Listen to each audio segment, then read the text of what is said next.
Corey Johnson, what's more important right now, the earnings or the delay of the Model X at Tesla? Yeah, I would say earnings not really at all. First of all, there were no earnings. The company lost money, lost more money, in fact, this quarter than any quarter in which they've been making the Model S, losing over $70 million in the quarter. I think that what's important is the deliveries that they achieved in the third quarter, and it was pretty much in line with what they said they would be, and I think a lot of people were betting that that was not going to be the case. And the second thing was the deliveries they're going to have next quarter, when they told everyone they're going to have over 13,000, and now it's going to be a lot closer to 11,000. That's disappointing news for people that believe that the Tesla was, as hot as things could be. And then the delay of that Model X, I would agree, is also another disappointing thing. There are analysts out there writing that that thing was going to be out in the first quarter of 2015. Now it's pushing all the way back to the end of the year. And that's also not good news for Tesla. We're looking at a demonstration of the Model X on Bloomberg television right now, and what you probably won't see in this little video is they couldn't even get the hatchback to open on this thing. It was that much of a nascent product. So many years into this now, they're still pushing out the delivery of this, kicking the can further down the road. Matt DeLorenzo of Kelley Blue Book, you'd think that opening the hatch on the car is probably an essential feature. What about the automobile lineup? Isn't it aging at Tesla?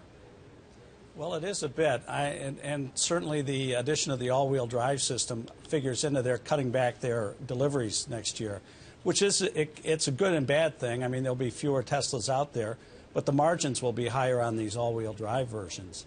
As far as the Model X is, the fact that they couldn't get that hatch open, is being confirmed by the fact that the vehicle will be late. I mean, it's a very complicated vehicle, especially with those unusual doors that they've decided to put on the vehicle. So that certainly factors into the delay that we're hearing about now.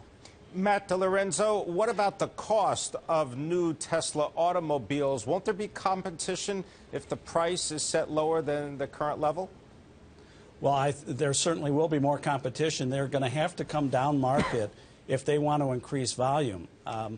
Elon Musk has said that they want to sell 500,000 cars. Well, they're not going to sell 500,000 $100,000 cars. So they need to get down below $50,000 with a volume model, but then they're going to hit all sorts of competition, everything from the Nissan Leaf to the BMW i3.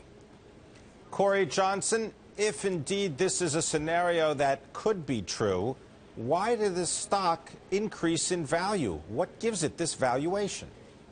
I was saying to someone before that I think there's no better example of a company where the company and the business are different from the stock. The stock is a tool of speculation and a tool of speculators.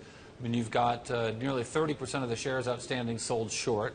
You've got people who believe that Elon Musk can spin hair into gold, and so there's such great speculation. I mean, Graydon Carter of Vanity Fair, a brilliant guy, said that Elon Musk is some combination of Walt Disney and Steve Jobs and Thomas Edison, and he's not. He's Elon Musk. It's a company that loses boatloads of money, that's got a really interesting product that sells for less than the cost of getting it out to its customers. So, anyone can sell $1 for 50 cents. He's got a really cool dollar that he's selling there, but it is still a money-losing product whose sales prospects are still quite uncertain.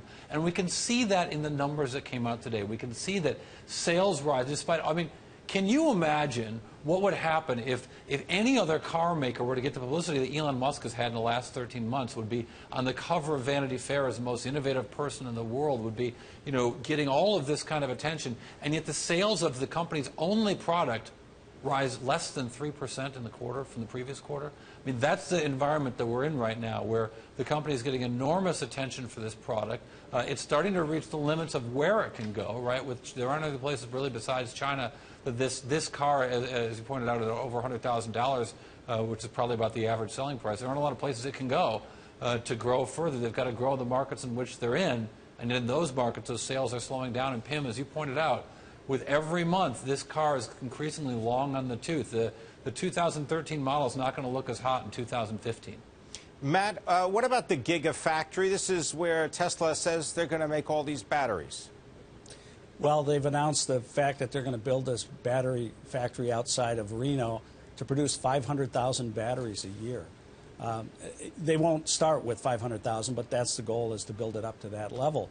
But all those batteries have to go somewhere. And right now, Tesla, I don't believe, has the capacity at the Fremont facility to build 500,000 cars, or at least they haven't invested enough to put in the additional lines and the volume and to demonstrate that they have 10 times the sales they have now to give all those batteries a home. So what they need is a partner, and they need somebody who is going to buy a bunch of the batteries, and they need a strong market. It's kind of interesting that their two partners, Toyota and Daimler, recently sold most or all of their shares in the company. So there's a lot going on here that needs to be squared with what's going on in behind the scenes.